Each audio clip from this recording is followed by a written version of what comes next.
musical compositions ever written. Tune in weekdays 9 to 10 a.m. and Wednesday from 9 to 10:30.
Good morning, everyone. I'm Megan Culliff, along here with Scott Micklin. Good morning, everybody. Thursday, June the 4th. June the 4th. Here we are.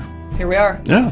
Great to see everybody. Great to see you. Great to see you, as usual. Thank you. Thank you very much. So on the program today, everyone, we are glad that you're with us because the one and only Liesl Dees is going to be calling in. Friend of the show. Friend of the show.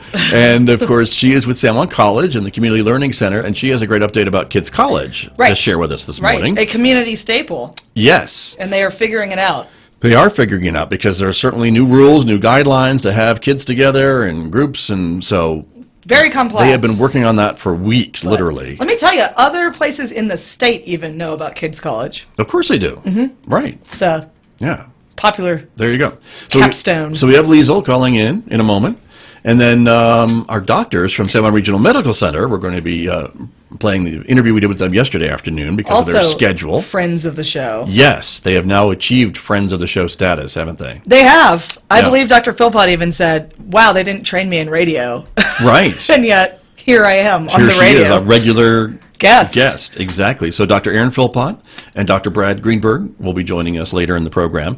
And we talked a little bit about the testing, some treatments, all these things that we hear about. All sorts of things. Getting some local information. Super spreader. Yeah, which is not what you think it is. I don't think. What do you think it is? I'm not even going to continue Somebody with who that line spreads of a lot of conversation. butter? Yes. Okay. Exactly. And then a little bit about how I thought it's interesting that San Juan Regional and our area is kind of helping with some research because of our Native American populations of how this virus They're on the cutting edge. is impacting that population. Yeah. So I think that was fascinating. Anyways, that's coming up, everybody. So, Stick we're around. glad that you're here. And again, we are glad that folks are watching live right now. It'll be rebroadcast at noon today at KNMI. We thank them again for doing that. And of course, rebroadcast this afternoon on KSJE radio at 5:06 p.m. So you can hear it there as well. Hear it there as well. Yeah. And then see what you think between visual and audio only. I think you really need the video to understand Sometimes. what's going on. Right. Because you can't really see the eye rolls that you give me Exactly. on the radio. That I give you. Yeah. The smirks. Yeah. The red face when I blush. Exactly. Yeah. That just, I can't even look. It's a treat. Yeah, it is. Anywho, Hey, look who's on the phone. we have a think. caller. Okay. We do. Let's go to the phones this morning. And good morning. You're on KSJE this morning. Good morning, Scott. It's Liesl Dees. There it is. Liesl Dees. There she is, friend of the show. Welcome. Good morning. How are you two doing? We are well. Thank you for asking. And we're excited to have you on the program because I know folks have been talking about and wondering about the staple, as Megan has already said, of the community, Kids College this summer. And so I know you and your staff have been working really hard to figure out how Kids College can survive in this new world. So what's going on? So we just sent out an email yesterday to people who were already registered with us letting them know that we have transitioned everything to online for the rest of the summer. So we looked seriously at the governor's guidelines, the state of New Mexico guidelines for summer youth programs, and felt that our best bet, in conjunction with everything else San Juan College is doing online, is to have online offerings. We have support from the San Juan College Foundation, so we are able to offer what we are going to do for this summer for some much lower prices than we would otherwise. So we are going to be charging $19 per camp for some digital STEM camps. And then we've got some of our perennially favorite classes like Become a Jedi that we're offering, as well as some new things like a Pokemon class online. And we know that online is not what parents and kids really want right now. This is what I'm hearing from my colleagues across the country in continuing ed, that people really want to be face-to-face in classes. But we hope that what we have put together will provide some of that combination of learning and fun that we go for every summer in the midst of what we have going on right now. Very good. Well, it is a little bit different, but that is what 2020 has turned out to be, is a little bit different. A little bit different. So we understand. Scott's eyes lit up at the Jedi. Oh, class. Yeah. No kidding. So because it's online, perhaps people of all ages can sneak in. I don't know. Just kidding. We're not support. No, we don't like that. Really, Megan? We don't like that. I'm sorry, $19, it's a steal. It is a steal. I agree with you. But save room for the kids. Okay, yeah. Come on. Sorry, okay, I will refrain. Okay. No creepy older adults, not that Scott would ever be creepy. Or Megan. I was going to say, it was me that suggested it, So, but thank you. Yeah. Amongst the two of us, your presence, I think, would be creepier. I don't know. Again, this is the time you want to be watching the video to get the reactions of the hosts. There's a lot going on over here. Yeah. There's a lot. My head hurts from my eyes rolling so much already this morning. Sorry. Ay, ay, ay. Anyway. Okay. So anyway, Liesl D's, if folks would like to sign up, now are there the same, if it's online, do you have the same restrictions on the numbers of students that could be signed up for these classes, these activities?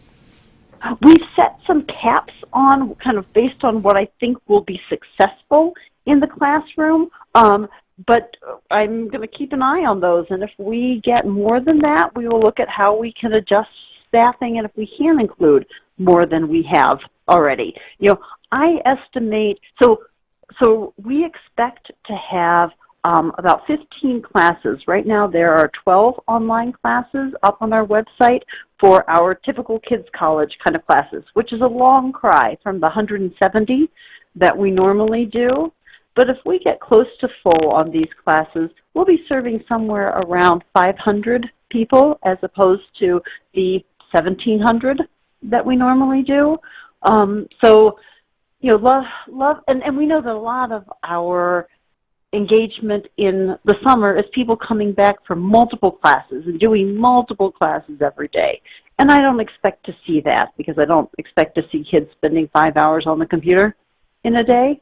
But we hope that we will serve a considerable part of our community this summer. Well, I don't know about the 5 hours a day thing. I think a lot of kids are spending 5 hours a day online. So this is a great, healthy alternative, in my opinion. So when do these classes start? When do they begin?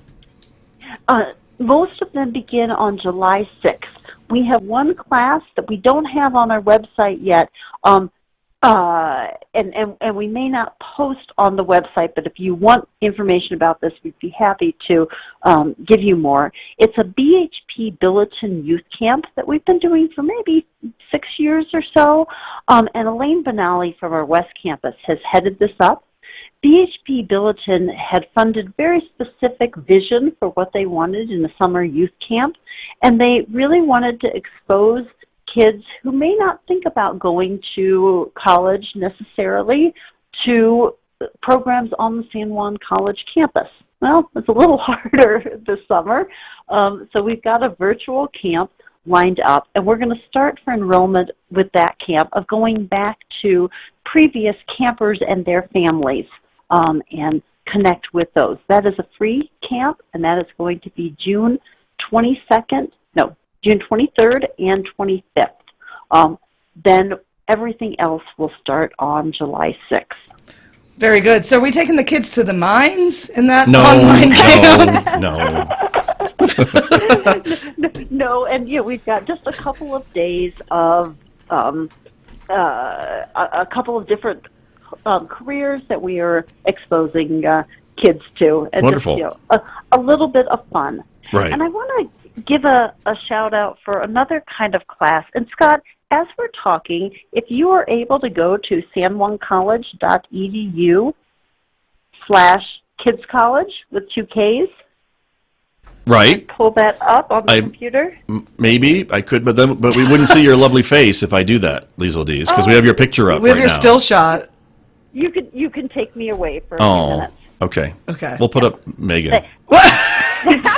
No, I believe she said sanjuancollege.edu. Okay. /kids college. Hold on, I'm figuring 2 out. Ks. Stand by. Okay, yes, Which go is ahead. I'm getting there. Adorable. Okay. Go on. We have two. We have 2 buttons there that are for registration. The one is a button that says "Register Now," and that'll give you the classes. If you look at the online classes, that will pull up everything that we have online right now for the summer. And then and let me just say that for a community that is used to having to come in to sign all sorts of paperwork with us, we've gone online with our registration this summer, and so everything is online for our registration. We are also offering a different kind of class that is the second button below the Register Now button, where it says Register Now on for classes. And I want to give a little explanation of these classes. Black Rocket is a company based in New Jersey, and because of that, they were hit hard with COVID early on. They were in one of those counties that is was at the epicenter, kind of in the very beginning of the nation's response. And so they very quickly changed their plans. They have had partners all across the United States like us, and we've been doing their classes for about 5 years. They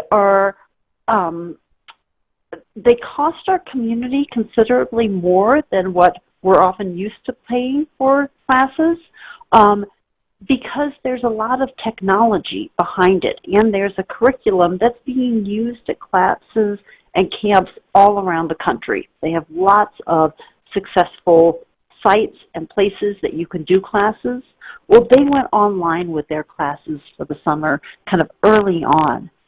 And just some really fun offerings. If you click on that Register Now online for Black Rocket classes, and then you scroll down. I'm there. Okay. He's got it. All right. We're on it, Liesl. And you have to scroll kind of in the window in there. Oh. In the and you will see a whole bunch of. So click on the Black Rocket. Do you start seeing the Black Rocket classes? Okay. We're there. 3D game design. Yes. Battle Royale. Oh, I see that. Wait, the Battle Royale has llamas. They have llamas. Oh my goodness. Megan's going to sign up for that. No, we can't. We already discussed this. I have to refrain. We have an ongoing Liesl, llama. keep me accountable to refrain from this. This is not necessarily the kids' college. This is different. This is a little. So I think you could maybe sneak in. No. However, the llamas. I mean, they're a thing. Okay, it's the year of the llama. Yeah, I have a llama kind of thing. You know, I've gone llama packing a number of times. That's right. Yeah. See, another way that she excels. Well, I mean, us slackers over here, not llama packing once, even at all. But we have talked a lot about how llamas are important in the research of COVID-19. Here I was thinking you were going to get us back on track. No, I'm not. I want to stick with the llama. You kept us right there. That's okay. Anywho, but so anyway, Battle Royale. We have llamas. Make your first Fortnite-style video game. Okay, I'm there. I like it. All right, there you go. Code Break Breakers, Code Your Own Adventure, Interactive Storytelling, Inventors League, JavaScript Developer Jam, lots of cool things. And we've been partnering with Black Rocket for a number of years, and they have really rocked this experience. They have really been working hard to give kids positive experiences. And when I did a training with them earlier this year, this was probably, I don't know, maybe April or so, when we're still maybe we were Megan in week, I don't know, 5 or something like that. Yeah, by my estimates, which I keep exactly. meticulous track of. Go on. Week 12, not 11, Scott, week 12. Yes. Thank you for that. For some reason, it feels longer. But you just said it. Wait, but you're shortening it. Okay, anyway. We will touch on that. To go back to Black Rocket, they had the sweetest story about a little girl who was online kind of playing in these games, and part of the idea is you're in a class and you get to interact with other people. And she sent them a message about how much it meant to her to come into this space every day and interact with people. And, and I know people are tired of being on the computer, but, I think the adults behind these things want to make as good of experiences for kids as we can to try to have engaging, learning, fun experiences. So I've been impressed with these Black Rocket classes, and so they are something that we are offering this summer, and lots of choices on these. Definitely. We're scrolling through some of those, YouTube content, all that stuff. It's amazing. Lots of stuff. Yep. And my experience has been that these are a really great value for what people are getting on these. You'll see some other things similar to this online, and I think you'll find that the value that we're providing at the $149 price point is an excellent one. Good. Well, it's a great, again, opportunity, a little bit different because that's where we are this year, but I'm glad that we're still able to offer some form of kids college because, as you mentioned, Liesl, a lot of folks look forward to it every year. A lot of kids look forward to it every year, and so even though it's going to be a little bit different this year, community staple, it's still going to be around, and folks can sign up. Yes, and we are ready for registration on all the classes that we have online now, and we will keep communicating with our folks. As we add any more classes, we'll email people and let them know that those are out. And we are happy to answer questions. We, like everyone else, are still working remote. Well, I shouldn't say like everyone else. Like many other people, we are still working remotely. But we return calls promptly and answer the phone. And it's 566-3214 if you have any questions. Very good. But if you just want to sign up online, you can do that too, you mentioned, right? Exactly. Yep. Easy, convenient registration. Okay. Very good. And I will put a plug in because Liesl is actually going to come back Monday on my program at 8 o'clock. Double dipper. And talk a little bit more about Kids College and a little more detail about some of these classes that are fascinating. So we're looking forward to that. Liesl, thank you so much. Me too, Scott. I always love to come talk to you. And I wanted to just say that I heard a great story on the radio the other day about how why we can't remember what day or what week it is and why our time is all off. Okay. It's not just me? It's not just me? It's not just you. Okay. It's not just you, Scott. Turns out I'm exceptional, Scott. Oh. Well, I need some equal time for that response, but okay. Anyway, Liesl, your story, please. Yes. So our brains like things that are different. A weekend sticks in our brain because it's different from the week. We remember certain events that are happening on different days.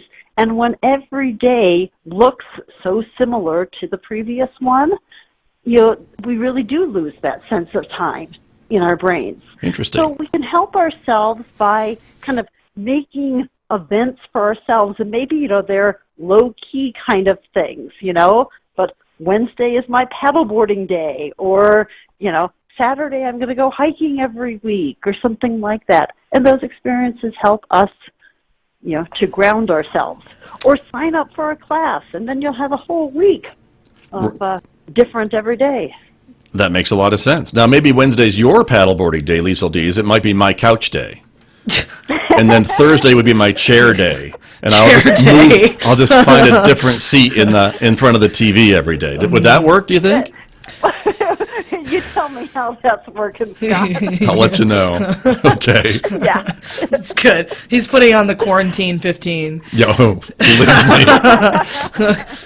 Yeah, if only. Scott, I look forward to coming back and talking to you on Monday on your show at 8 o'clock. Very good. Well, we'll look forward to it as well, Liesl. Thanks so much for calling in today, and we're so excited to have some offerings from Kids College this summer. I know it's different, but so grateful that you and your staff are still able to help out, so that's wonderful. Thank you.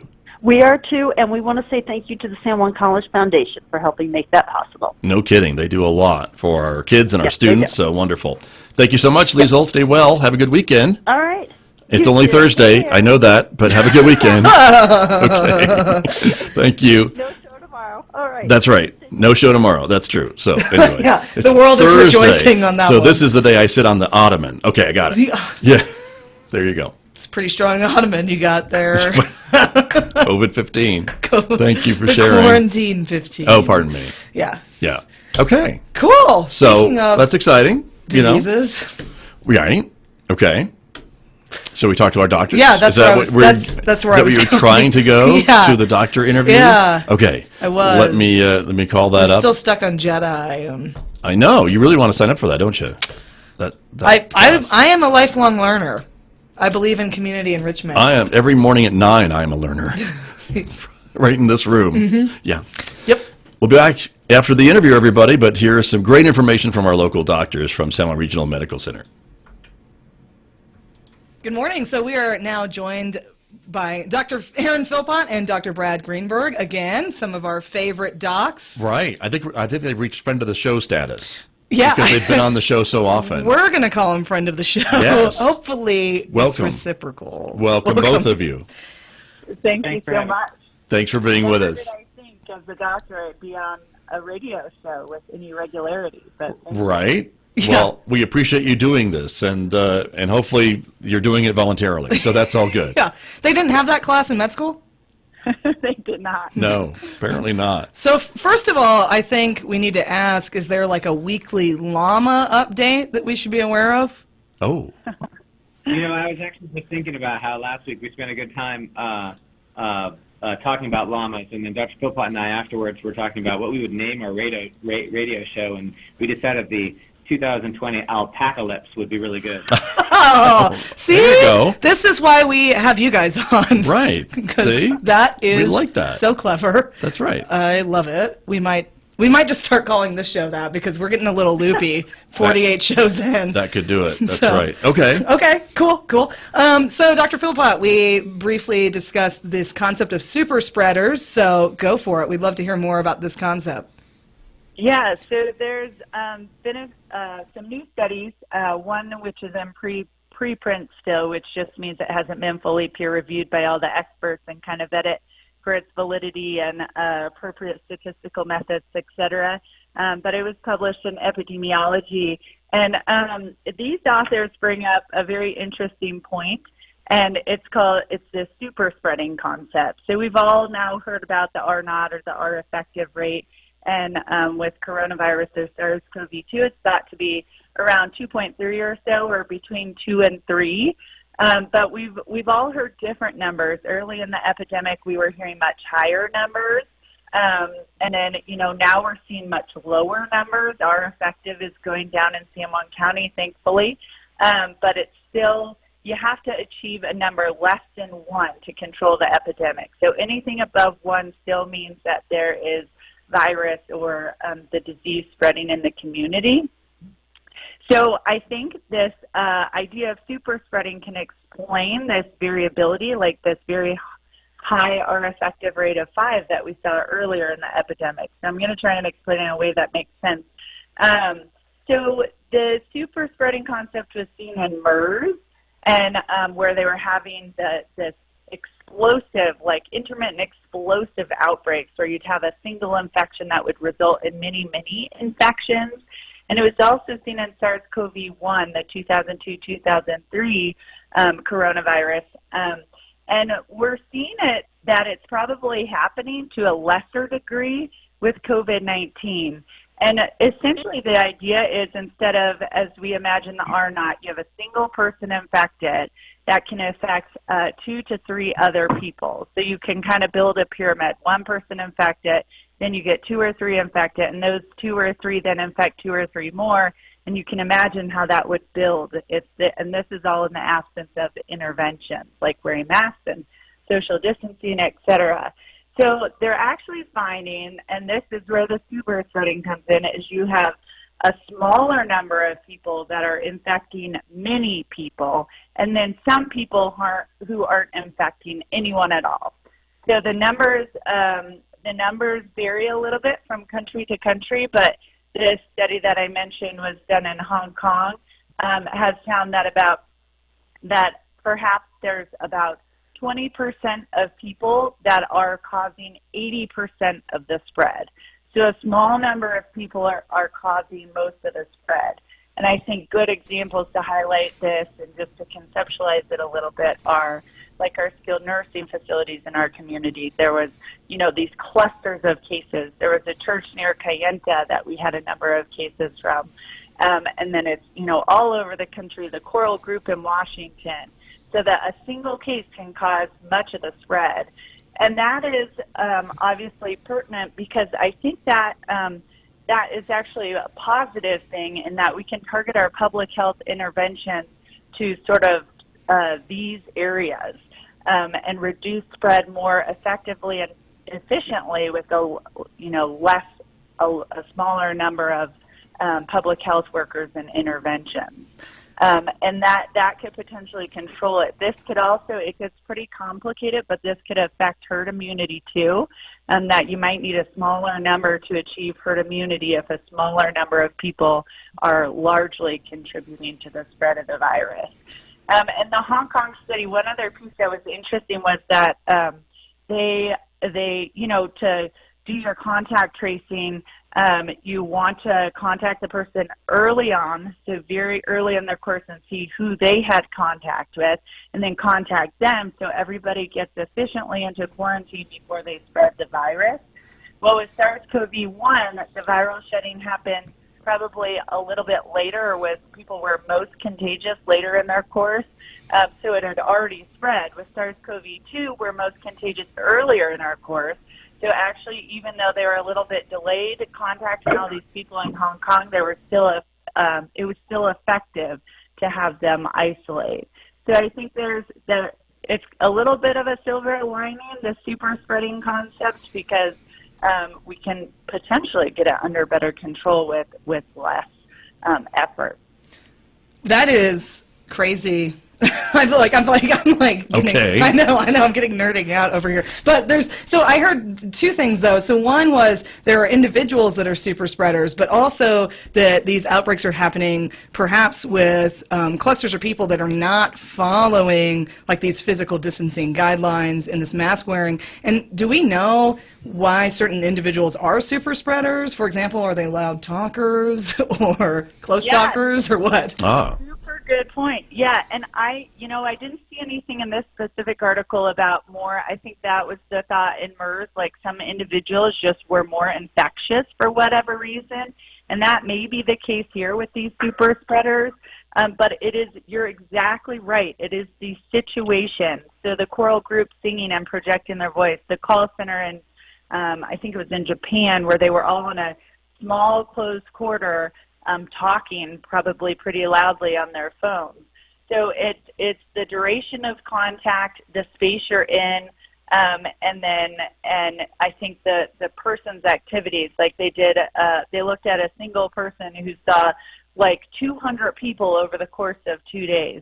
So you're absolutely right. It's the behavior of the person, probably combined with something possibly a little bit different about their immune system or that makes them more transmissible, which I think highlights the importance of avoiding these gatherings, or, with multiple people, greater than 10 people, maintaining your social distance and wearing the mask.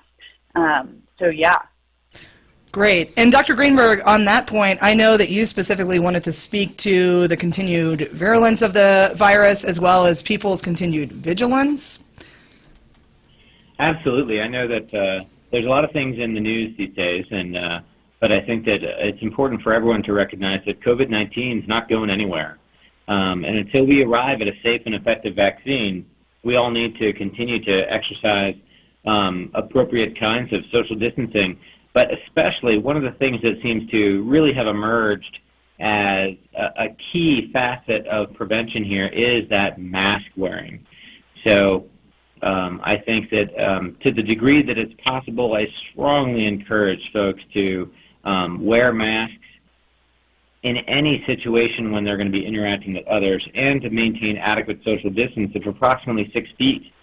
I think if we do that, even if folks do have even if they're super spreaders, but if they're wearing a mask and everyone else around them is wearing a mask, you can still bring that risk considerably down.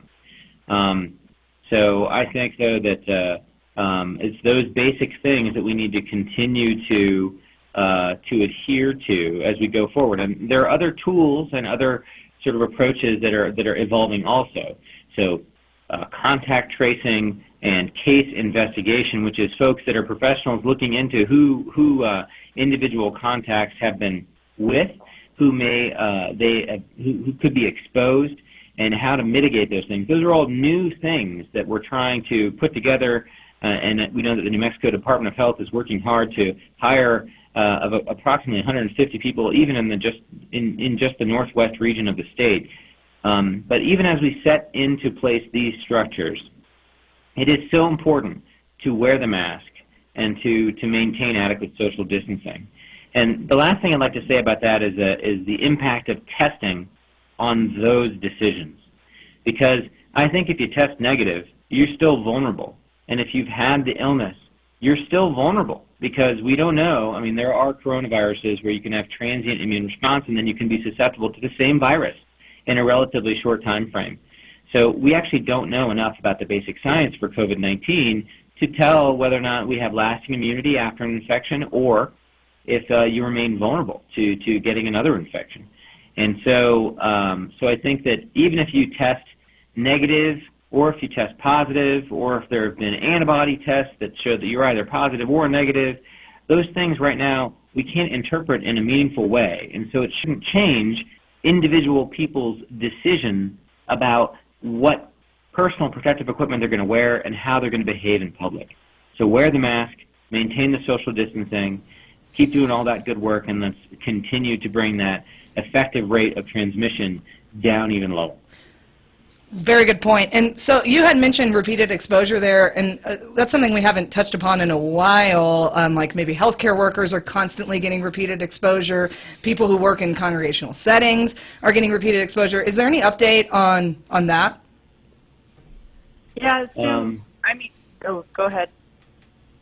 Oh, I was going to say early in COVID-19, there were reports of healthcare worker infections being quote unquote more severe, or people getting sicker, and there was concern about sort of repeated exposure or viral load at the time of exposure. And we really, in our setting, where we've actually had a very strong approach to healthcare worker safety and adequate supplies of and use and training in personal protective equipment, we have not seen that genre of infections in our staff and medical staff. I think that there's still considerable research that needs to be done about why those folks got sicker and how. But what we're seeing across the board is not just what we would consider young or healthy healthcare workers getting ill. We see a range of illness, some severe illness, in folks that don't really have a whole lot of comorbidities and are relatively young. So, Dr. Philpott, do you have more to add? Yeah, no, I was going to say essentially that I think we're finding, in our hospital that most of our healthcare workers and are not getting exposed to it at work, but are getting exposed to it in the community, and that our personal protective equipment is actually highly effective. So I think, using it properly and being vigilant with it really is preventing it. So we're probably not necessarily seeing what Brad was explaining as the inoculum effect, where you have kind of a gradual, increase in the viral load to cause illness or to kind of overcome the immune system and cause illness. It's probably something just fundamentally different about our different immune systems, why we're more susceptible to it, because nearly everyone we see does have either diabetes, hypertension, or obesity among our patients in, just personal experience and also in the studies.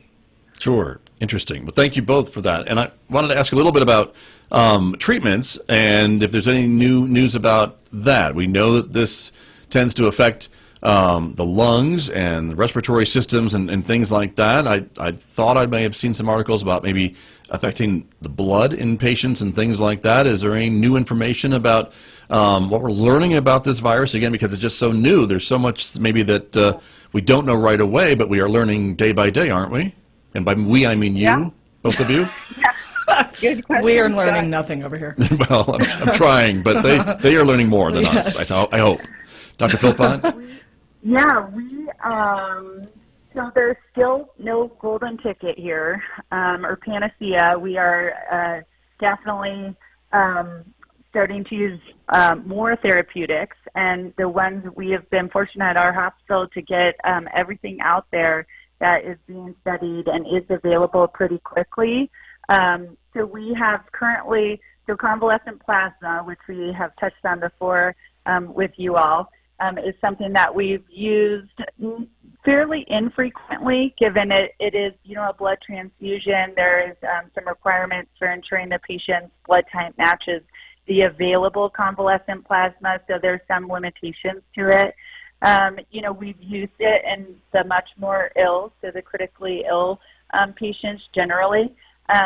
So we haven't seen, there's not a lot of data to suggest exactly when the effect, the positive effect will take place, but I can tell you anecdotally, in my experience, and I think our experience so far, that hasn't shown to be, a miracle cure. And the second thing we've recently gotten over the past probably 2 or 2.5 weeks ago is remdesivir, and that's fairly well known about in the news or talked about in the news, and that is the antiviral. It was studied in Ebola and some other viruses and showed some promising antiviral activity. So we've gotten a decent supply of that and have started using it. There's a couple of studies out there looking at that, one from China and one through the NIH. And there are 2 high-quality studies, double-blinded randomized controlled trials, which are the highest quality we like as doctors, to tell us a little bit or exactly kind of what the positive effect of the medication might be. It was, in the NIH study, a good, the medication remdesivir was found to decrease the duration of illness, and there was a trend towards mortality benefit, meaning decreasing deaths associated with COVID-19, but it wasn't of statistical significance. The Chinese study did not find a difference between the placebo group, or the people essentially just getting sugar water, versus the ones getting remdesivir. But it was what we call underpowered, which just means there weren't enough patients enrolled because their epidemic was kind of tapering off at that point. But anyway, we've been using that, and, I think the big thing is there's very minimal side effects associated with that. It was pretty similar in the study group and the placebo group as far as having, different issues with the medication. So it's fairly safe, or it appears to be fairly safe so far. And then the last medication we have just started using through a trial, and I think it's best and really good to point out that being part of a trial actually is a really good thing, because we're contributing to, obviously we have access to the medication that may work, but we're also contributing to generating this body of scientific evidence. Our Native American population is very underrepresented in all these studies to understand what really works for these different ethnic backgrounds and races. I think it's important to be represented in this. So I think that's a really positive thing. And this is for the medication tocilizumab, and that's what's called an IL-6 antagonist, which suppresses the immune system. So there's this very robust inflammatory response that happens with COVID-19 that causes people's blood pressure to go down and their breathing to get worse. And this medication tocilizumab helps suppress that. Hydroxychloroquine has kind of fallen off the map for now, as far as I think in regards to safety. There was a study that did show that there might be more adverse outcomes, and not a lot of data yet to show benefit. So we're not using that currently, but as more data comes out, we are nimble and we will adjust and do what's best for our patients. Wow, it's exciting to be on such a cutting edge research there. Dr. Greenberg, did you have anything to add to that? I think that even as we try to use all of these novel therapies, and we're using everything that we possibly can, I think that it still remains essentially supportive care, which is there's no cure, there's no medicine that can really make this stop, and the folks that come to the hospital are pretty sick, and we've had a good number of folks that have succumbed to the illness and died. So I do think that the key thing that I would really like people to understand is that we do everything that we possibly can, including some novel, basically therapies that have been endorsed by the government for this, and research protocols, all happening here at San Juan Regional Medical Center. But the best thing is to not get the illness in the first place. And so I know it's a broken record, but it's wear the mask and do the social distancing and make good choices about this, because we can throw everything we've got at these folks, and sometimes it's still not enough. So everyone needs to do a very good job of taking care of themselves, their loved ones, and their neighbors by exercising the public health measures. Understood. And we talked a bit last time about we're in the summer months now, and so we're doing a lot more outdoor activity. And I will say that the graphic image of swirling droplets definitely was burned into my brain. So when I went on a hike this past weekend, there was no behind each other. There was all beside each other. But so as we go into the summer months, there's been this recent talk about vitamin D, and if there are some benefits to sort of an infection fighting or an immune system increase with vitamin D. Doctors? I think that we've actually been using vitamin C and zinc as adjuncts for our inpatient therapies, and there have been some research on zinc reducing viral replication, not specifically for COVID-19, but for other quote-unquote common cold viruses and whatnot, of which coronavirus, the family, is a part. So I don't think there's really conclusive data about the use of vitamin D. I mean, principally the consideration for vitamin D would be its anti-inflammatory properties, and vitamin C is a free radical scavenger, and zinc, like I said, is thought to reduce viral replication.